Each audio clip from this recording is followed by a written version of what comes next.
A mediados de los años 70, la periodista y directora de espacios televisivos Linda Moulton Howe recibió un informe de avistamiento redactado por su hermano, en aquella época piloto militar de helicópteros. Fue entonces cuando empezó a investigar un misterio inexplicable, el de las denominadas mutilaciones de ganado, constatando enseguida una conexión entre la actividad ovni y este misterioso fenómeno. Una noche, era octubre de 1975, me encontraba escribiendo un tratado médico cuando recibí una llamada de mi hermano. Estaba bastante alterado, y las primeras palabras que salieron de su boca fueron: Linda, un ovni ha aterrizado aquí, en la base militar. Pocas veces le había oído hablar con tanta vehemencia. Era piloto de helicópteros destinado en la base de la Fuerza Aérea de Mount Strong, en las cercanías de Great Falls. Esa tarde se había celebrado una fiesta en su unidad, cuando de repente, en la base, sonaron las sirenas. Era una emergencia que fue sencillo localizar mediante los sensores electrónicos en la instalación misilística de Mount Strong, denominada KO-7. Una de las patrullas antisabotaje refirió que un objeto discoidal de color naranja, muy brillante y del tamaño de un campo de fútbol, por consiguiente con un diámetro de unos 90 metros, se detenía o volaba a una altura muy escasa sobre la vertical de la rampa de lanzamiento. El objeto irradiaba una luz muy fuerte, más intensa que la del día. Mi hermano dijo que los jefes del equipo antisabotaje mantuvieron una discusión con el mando, que quería que se acercaran al objeto, del que se hallaban a una distancia de unos 400 metros, y le respondieron: ¿y por qué no vais vosotros? De hecho, simplemente este tipo de insubordinación da ya que pensar. Era evidente que en la rampa de lanzamiento estaba sucediendo algo muy serio. Despegaron entonces unos aviones de reacción para la interceptación, pero cuando llegaron a la posición del objeto naranja, este desapareció. El equipo de alerta de la base dijo: sabemos que tiene que estar ahí, insistid, pero los aviones no lo veían, y en cuanto se retiraron, el objeto apareció de nuevo. Empezó a elevarse y fue localizado por los radares hasta los 200.000 pies. Al día siguiente, cuenta mi hermano, la rampa de misiles fue inspeccionada y se encontró que el código computerizado de la cabeza de ese misil para el lanzamiento sobre objetivos prefijados en distintas partes del mundo había sido modificado. Al día siguiente, cogieron el misil y lo sustituyeron por uno nuevo. En el mismo periodo, en los alrededores de la base, algunos ganaderos encontraron reses mutiladas. Ese mismo año, el 75, mi hermano habló con un oficial médico de la base de Mount Strong cuando un granjero llevó a la base una vaca que presentaba ablación de los labios realizada quirúrgicamente y de manera perfecta. El doctor confirmó que los tejidos del animal habían sido drenados de sustancias hermáticas hasta tal punto que lo que quedaba de sangre no era rojo sino blanco rosáceo, lo cual para él, médico aeronáutico, resultaba inexplicable. Era el año 1975. Al año siguiente me trasladé con mi familia de Boston a Denver. Había reunido un pequeño dossier sobre las mutilaciones animales y por entonces, para mí, la cuestión no guardaba relación alguna con la alarma OVNI de la base de Mount Strong. Eran dos asuntos distintos. Yo me ocupaba de temas ambientales y trabajaba en varios programas de televisión. En el verano de 1979 me encontraba con un equipo realizando unas grabaciones en Colorado para un especial sobre el Festival de Teatro sobre Shakespeare, un tema sin duda muy distinto del que estamos tratando. Mi operador de sonido estaba hablando de los casos de mutilaciones que se estaban registrando en esa región del oeste. Enseguida me di cuenta de que las páginas de los diarios estaban llenas de este tipo de noticias, por lo que decidí investigar más a fondo.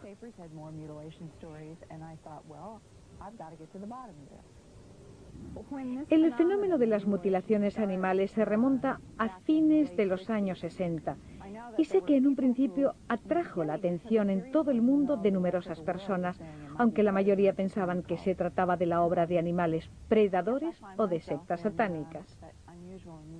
Así que me encontré en la situación realmente única e insólita de preguntarme quién podía querer investigar estos sucesos sobre una base seria. Y poco a poco me convertí en una autoridad en la materia. Pero tengo que decir que nunca sospeché que el enigma de las mutilaciones tuviera tal magnitud y se extendiera a nivel mundial. Pero las reses muertas son la prueba de que algo realmente insólito ha sucedido en nuestro planeta. Las mutilaciones han seguido llenando mis informes año tras año. Empecé a ocuparme seriamente del tema en 1979-80, cuando grabé el documental A Strange Harvest, mostrando una cosecha. El fenómeno era ya de alcance mundial y ha seguido siéndolo a lo largo de los años 80. Y hoy que estamos en los años 90, tengo precisamente aquí, ante mis ojos, un artículo de la Associated Press, Mutilaciones de ganado aún sin explicación. La fecha es 19 de agosto de 1990. El periódico es el Sunday Post de Vicksburg, Mississippi. El hecho ocurrió en un pueblo de Mississippi llamado Guntown. Hablé con Meg Gillan, el veterinario de Guntown. Leo en el periódico: una mula de casi 220 kilos fue encontrada a inicios de junio con la oreja izquierda amputada y 46 centímetros de piel de la parte izquierda de la caja torácica totalmente extirpada. Donde antes estaba la piel, le había sido practicado un orificio que llega hasta el corazón del animal. El veterinario dijo que podía mirar dentro de la caja torácica y que había visto un agujero justo en medio del corazón. ¿Nuestra tecnología puede hacer este tipo de cosas? Quizá el láser. Quizá el láser.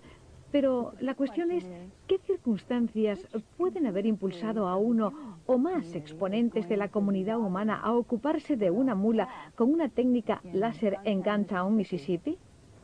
Los láseres modernos podrían haber hecho algo así, por ejemplo, los militares. Pero el fenómeno comenzó en 1967.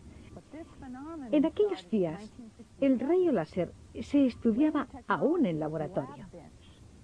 Pero vuelvo a esa yegua hallada en el sur de Colorado, en septiembre de 1967. La llamaban Snippy, aunque su verdadero nombre era Lady. Le habían extirpado la carne del cuello y los huesos eran blancos, como si aquella yegua hubiese estado expuesta al sol durante meses. Un anatomopatólogo, Ion Atzhaler, que ha trabajado recientemente conmigo, me ha contado confidencialmente curiosos detalles.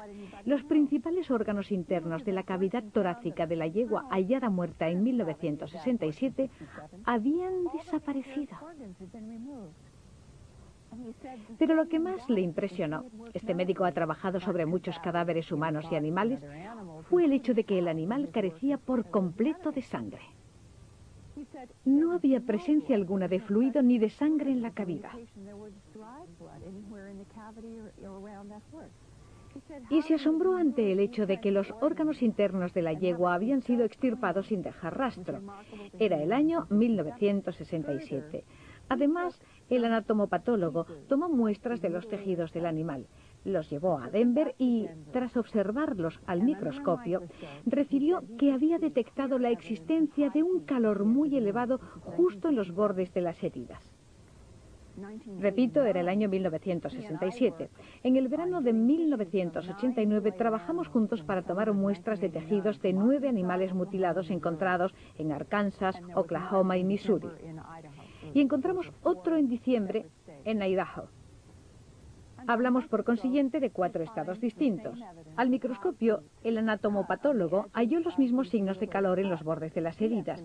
Su valoración fue de aproximadamente 350 grados, lo cual evidentemente excluye a los predadores.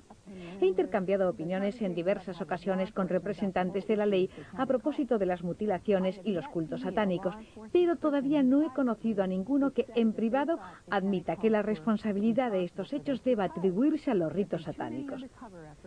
Porque es verdad que ha habido intentos soterrados de atribuir las mutilaciones a los ritos satánicos, o quizá alguien ha proporcionado en algún momento información sobre sectas que realizaban estas prácticas ocultistas. Pero estamos hablando de hechos ocurridos en Canadá, en Estados Unidos, en México, América Central, en América del Sur, en Australia, en Puerto Rico, en Canarias, en África, en distintas zonas europeas. Quiero decir, esta es una operación de alcance mundial y en todos los casos los animales han recibido un tratamiento esencialmente analógico.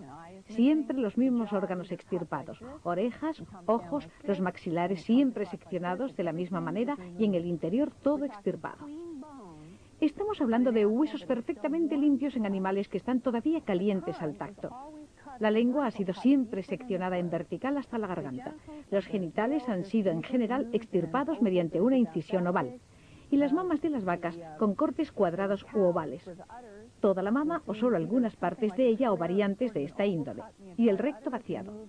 Este es el escenario de las mutilaciones.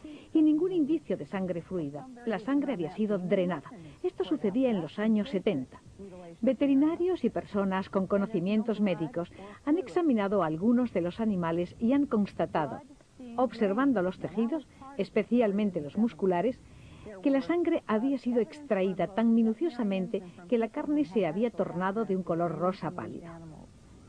En los años 80 presencié numerosos hallazgos de animales mutilados y he hablado con gente que los ha estudiado y los resultados son variables. El tejido muscular de algunos animales es rojo, mostrando evidencia de la presencia de sangre. Sin embargo, en las incisiones, practicadas con una precisión extrema, no hay restos de fluido. Todo ello induce a pensar que algo realmente insólito ha ocurrido en los puntos donde se han efectuado las operaciones. Y por otro lado, ¿cómo ha sido extraída la sangre de estos animales? ¿Cómo ha sido posible no hallar resto alguno de líquidos? En 1989, en una granja de Arkansas, se encontraron 5 vacas, todas en fila y todas mutiladas. Una de ellas, todas estaban preñadas, presentaba en el abdomen una herida muy limpia de un rosa muy pálido. La sangre había sido completamente extraída. Había un agujero en el abdomen de esta vaca, por el que salía parcialmente el feto del ternero aún en el saco embrionario. Se podía ver a la vaca con el feto mitad dentro y mitad fuera de su cuerpo. Y cuando el granjero vio esta escena increíble y horripilante, llamó a las autoridades y al periódico local. Jim Williamson, el director del Little River News de Ashton, Arkansas, envió a una periodista con cámara de fotos.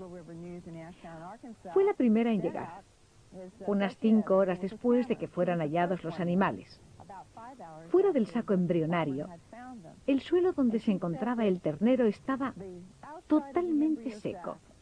Pero lo realmente sorprendente fue que, al agacharse para tocar el saco y para tomar unas fotografías, se dio cuenta de que tampoco en el interior del saco había resto alguno de líquido.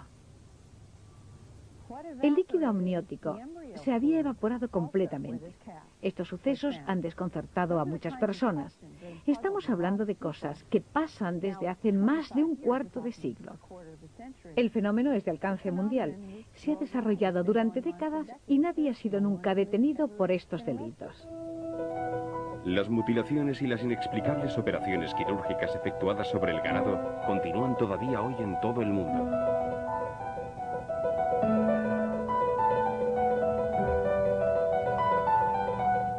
Presentamos a continuación a George Knapp, de la cadena de televisión KLS de Las Vegas. Durante 2 años, de 1989 a 1990, George produjo numerosos y famosos documentales y programas sobre el fenómeno ovni y sobre las personas implicadas en él. Inicialmente confiaba en que sus programas aportarían credibilidad a la cuestión, habiendo sido muy bien recibidos en Norteamérica y en el extranjero. Los 2 vídeos UFOs, The Best Evidence, primera y segunda parte, son aún muy solicitados en el mercado de videocintas pirata. Sin embargo, después de tratar el tema de los ovnis y entrar en contacto con los defensores de esta cuestión, el optimismo de Knapp se convirtió en pesimismo, sobre todo debido al sector fanático de los ufólogos. Algunas de las informaciones son muy preocupantes, cambian tu forma de ver las cosas. Tu forma de vivir cambia cuando te das cuenta de lo que está sucediendo. En cierto sentido, pienso que el gobierno tiene razón. Me explico. Si la historia saliera a la luz íntegramente, si el presidente anunciara por televisión que los extraterrestres están aquí, entre nosotros, que no podemos hacer nada, que están a punto de echar por tierra nuestros cimientos, se desmoronaría la fe religiosa, la confianza en el gobierno. Puede que la gente dejara de pagar impuestos, porque cambiaría la forma en que afrontamos la vida. Mi vida ha cambiado. Quiero decir, no veo al Padre Eterno o algo así. Ha cambiado el modo en que me enfrento. La más controvertida de las historias de Nat sobre los ovnis tiene como protagonista al sedicente físico Robert Lazar. Lazar sostiene que trabajó en un proyecto sobre platillos volantes en el desierto de Nevada, en una zona llamada Site 4, y afirma además que se trata del top secret más impenetrable. Conocí por casualidad al doctor Edward Teller cuando trabajaba en el Laboratorio Nacional de Los Álamos, en Nuevo México. Me recomendó para un trabajo en el desierto de Nuevo México, un lugar llamado S4, junto al Área 51, donde se desarrollan numerosos proyectos gubernamentales top secret. Edward Teller es el director del programa, y creo que una persona sugerida o aprobada por él debe ser considerada como muy fiable. Siempre me han fascinado los pequeños motores de reacción. Había construido e instalado un motor de reacción en un pequeño Honda Civic, un coche de ciudad. Y el hecho ocupó la primera página del diario de Los Álamos, El Monitor. Por coincidencia, pues de hecho aparecía anunciado en la segunda página del periódico, Edward Teller estaba ofreciendo un seminario sobre el SDI, el Sistema de Defensa Espacial, en Los Álamos. Creo que era el mes de junio de 1982. Al entrar en la sala donde se celebraba la conferencia, yo pensaba que habría mucha gente, pero no fue así. Llegué con 1 hora y media de antelación, y Ed Teller estaba sentado allí fuera. Acababa de comprar el periódico y estaba leyendo la primera página. Yo pensé, esta es la ocasión para presentarme. Puedo decirle, yo soy el joven sobre el que está leyendo, siempre he querido conocerle, y así sucesivamente. Y quizá charlar un poco. Efectivamente hablamos. Él parecía interesado en algunos temas, yo quería conocer su opinión sobre otros, y nos tomamos un café y un brioche juntos abajo en la cafetería. Bueno, así nos conocimos, tras lo cual asistí a su seminario. Un tiempo después me trasladé a Las Vegas y decidí ingresar de nuevo en el sector científico. Envié mi currículum a los numerosos laboratorios dispersos por todo el país, así como a las agencias gubernamentales de investigación. Envié también un currículum a Ed Teller. Él me llamó y me dijo que había mandado mi currículum a alguien en Nevada. Se trataba de un proyecto clasificado como secreto y dijo que pronto me llamarían. El teléfono sonó a los 20 minutos. Era para la entrevista. Está claro que Ed Teller no se limitó a hacer una recomendación. Era una auténtica orden. Esa persona debía mantener una entrevista para ese trabajo. Eran los primeros meses de 1989 y yo había sido incluido ya en el proyecto, aunque lentamente, dado que mientras tanto el gobierno estaba llevando a cabo unas minuciosas investigaciones sobre mí. Era algo distinto a todo aquello para lo cual había trabajado hasta entonces. Recibí de Los Álamos la autorización Q, algo muy extraño, pues me habían dicho que había 38 niveles por encima del nivel Q. En aquella época era necesaria una orden ejecutiva para hacer efectivo el cargo, y la orden ejecutiva fue firmada por Ronald Reagan. Permanecí en el programa poco tiempo, hasta abril de 1989, me parece. Luego nuestros caminos se separaron. Al principio, durante las entrevistas, no me fue nunca declarado explícitamente, bien, Bob, trabajaremos con platillos volantes, o sobre las naves extraterrestres recuperadas de accidentes, o algo así. Mi cargo era de ayudante del director del cuerpo. Oficialmente tenía que trabajar sobre las técnicas más avanzadas de propulsión. Obviamente, cuando empecé a trabajar, a leer las instrucciones, me di cuenta de la naturaleza del proyecto. Teníamos que estudiar el origen de los vehículos voladores, la raza o el tipo de alienígenas que pilotaban la nave, cuáles eran su aspecto y su estructura física sobre la base de los informes de las autopsias y cosas así. En cuanto vi el material, comprendí que no se trataba de un proyecto corriente de investigación. Estábamos llevando a cabo una operación de ingeniería inversa. Nosotros teníamos el vehículo, una nave extraterrestre, y debíamos descubrir cómo funcionaba. Teníamos el producto final y debíamos descubrir la técnica de construcción, las leyes de física por las que se regía. Estaba, pues claro, el asunto sobre el que estábamos trabajando. Lo más extraño era que nunca se dijo una sola palabra explícitamente sobre el tema.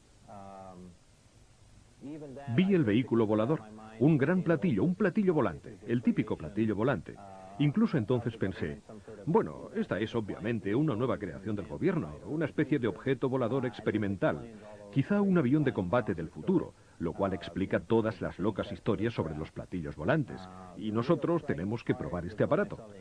Pero el momento más emocionante se produjo cuando vi el interior del vehículo y observé que el equipamiento y los asientos eran extremadamente pequeños, construidos para criaturas muy pequeñas o para niños.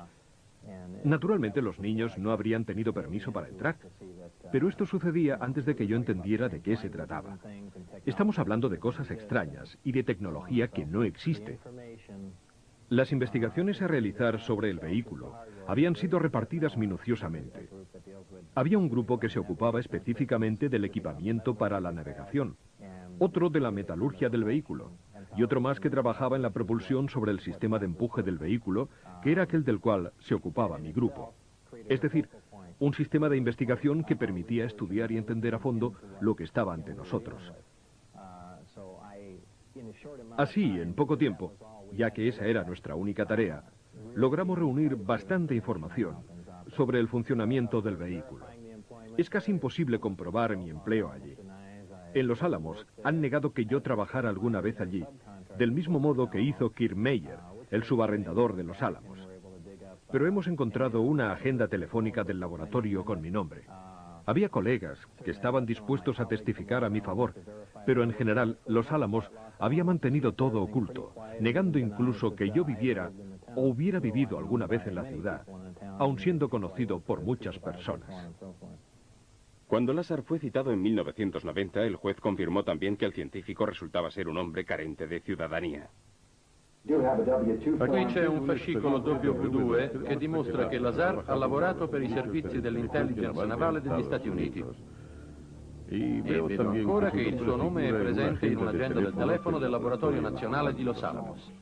È ovvio che sembra molto difficile avere informazioni sul signor Lazar da parte delle fonti governative. Enormemente difficile. Enormemente difícil. Los avistamientos de ovnis no son lo único que sucede aquí en el desierto de Nevada. El periodista e investigador privado Tony Pelham ha pasado innumerables noches por todo el desierto de Nevada y ha encontrado reses mutiladas, extrañas luces en el cielo y hostiles guardias sin distintivo de reconocimiento. El desierto por fuera está lleno de patrullas con uniforme de camuflaje. Llevan M16 y no tienen ninguna insignia de reconocimiento. No son de las fuerzas aéreas, no son del ejército, no tienen ningún tipo de distintivo. Estuve a punto de chocar con ellos en una o dos ocasiones. Realmente había algo que no me cuadraba. He oído las más extrañas teorías en relación con estos hombres. Pero ellos me desafiaban a mí y yo les desafiaba a ellos. Cuando se acercaban me preguntaban, ¿qué estás haciendo aquí? Y yo respondía, ¿qué estáis haciendo vosotros aquí? Esta es tierra de todos.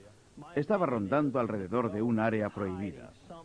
Mi opinión es que el gobierno esconde algo que está mucho más protegido que el avión invisible F-117 o el U-2, algo clandestino. No sé si ahí puede haber una base subterránea alienígena, no sé si habrá ovnis o extraterrestres. Solo sé que tienen un aparato de seguridad mucho mayor que el que se ve habitualmente alrededor de cualquier tipo de instalación militar. No entiendo por qué los guardias de uniforme no llevan ningún distintivo. Cuando les he preguntado, ¿sois de la aviación o del ejército? Ellos no han respondido. Me dicen solo que abandone la zona. Las patrullas me han cogido y han llamado al distrito de policía del condado de Lincoln en 3 ocasiones. Y cada vez han extendido un informe sobre mí y me han ordenado que no me vuelva a acercar a la zona. La última vez... ¿Con qué pretexto? Que no tenía nada que hacer allí, junto a unas instalaciones secretas. Yo he explicado que estaba a más de 1 milla de la base, que me encontraba en un territorio libre. Unos meses después, 6 meses después, me acerqué al Range Madeleine para realizar unas tomas de un todoterreno de los que utilizaban. Nunca he corrido el riesgo de pasar al lado de la zona protegida, pero alguna vez he llegado cerca. Al volver al Álamo, el sheriff pidió verme, rellenó otro montón de documentos y de modo muy formal me dijo: «Mr. Pelham, esta es la última vez que le avisamos. La próxima vez, y hablo en nombre de mis superiores, si usted vuelve por esta carretera y se acerca nuevamente a la base, va directo a la cárcel. Punto». En una ocasión en particular tuve una extraña experiencia con unas luces que en un principio parecían muy lejanas, pero que luego en pocos segundos pasaron a estar sobre mí. Pero nunca he ido allí con una cámara a grabar. No he ido nunca a ver a George Knapp ni a nadie para decir que había visto un ovni. No sé lo que vi aquella noche. Poco después, ya de vuelta, un todoterreno se me acercó desde una carretera lateral. Salieron de él los militares en uniforme de camuflaje con sus M-16 y me preguntaron cómo era que venía de una instalación militar. Respondí que no era verdad, respondí que solo estaba ahí, sentado en el desierto. Me preguntaron: «¿Qué estás haciendo?» Y yo: «Estoy mirando esas extrañas luces». Y ellos: «¿Qué extrañas luces? ¿Qué luces? Nosotros no vemos ninguna luz». Luego fui al norte de Las Vegas, al norte de una zona conocida como Área 51. Pasé por muchas granjas al cruzar el condado de Lincoln y el condado de White Line, y encontré muchos animales muertos, algunos de ellos mutilados justo como había descrito Linda Howe en su libro A Strange Harvest. Estoy absolutamente convencido de que se trataba de reses mutiladas, absolutamente idénticas a las mostradas por Linda Howe en su A Strange Harvest de los años 60. ¿Habló usted con los propietarios de las granjas? Exacto. En un caso en particular, cuando mi hijo y yo encontramos un toro blanco y negro que tenía todos los signos clásicos de la ablación del maxilar inferior, de una oreja y del recto. Y la res no había sido tocada ni por coyotes ni por otros predadores. No había ningún tipo de huella en los alrededores. Cuando me acerqué a la gente que había acudido para enterarse de lo ocurrido, se limitaron a irse. Pregunté entonces en un par de granjas cercanas y me dijeron: «Sí, alguien ha robado ese toro, le ha disparado y luego lo ha dejado ahí». Bueno, esto no era verdad. Ese animal había sido mutilado. Hablé con las personas que desempeñaban cargos importantes en estos condados y me dijeron que, habiendo investigado poco tiempo atrás estas muertes y teniendo en cuenta los informes de la policía, según ellos los episodios de mutilaciones eran atribuibles a algo ajeno a nuestro planeta. Dijeron que no creían en absoluto que se tratara de coyotes o de algún otro animal y que no había ninguna huella. Es imposible que alguien se pueda acercar y pueda llevar a cabo este tipo de mutilaciones sin ser visto ni detenido. Como poco deberían existir huellas. Y luego está el hecho de que se hayan producido miles de mutilaciones de esta índole en todo el país y que ni tan siquiera una haya sido explicada. Ni una sola oficina de policía ha resuelto un caso. Es así. Los principales exponentes de estas comunidades no quieren ponerse ante una cámara y decir: «Sí, pienso que se ha tratado de algún tipo de extraterrestre». Pero lejos de las cámaras dicen lo que piensan, las extrañas luces y los numerosos avistamientos de ovnis en la zona. Está claro que existe una conexión entre las mutilaciones de los animales y las extrañas luces en el cielo. Yo solo he tratado de probar o de refutar lo que está sucediendo. Y en lo que a mí respecta, estoy seguro de que las vacas han sido mutiladas por algo que nadie ha sido capaz hasta ahora de explicar. Nos quedamos pues con la impresión de que el enigma de las mutilaciones animales, aún hoy totalmente inexplicable, tiene conexiones específicas con manifestaciones alienígenas en nuestro planeta. Una presencia alienígena que podría contar con el encubrimiento del gobierno estadounidense. En nuestra próxima cita trataremos de analizar esta increíble posibilidad, afrontando los misterios del Área 51.